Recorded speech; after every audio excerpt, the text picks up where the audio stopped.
Hello दोस्तों, स्वागत है आप सभी का हमारे YouTube channel everyday Bhojpuri update में।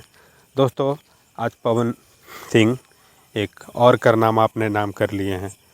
उन्होंने आरा ज़िला में हाईवे के किनारे 5 बीघा ज़मीन खरीदे हैं। हाँ दोस्तों, 5 बीघा ज़मीन पावर स्टार पवन सिंह खरीदे हैं, जिसका रजिस्ट्री आज आरा के हाई कोर्ट में था।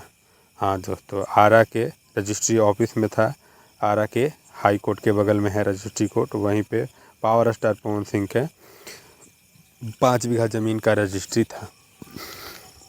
पावर स्टार पवन सिंह के नाम ये एक और बड़े कारनामा हुआ।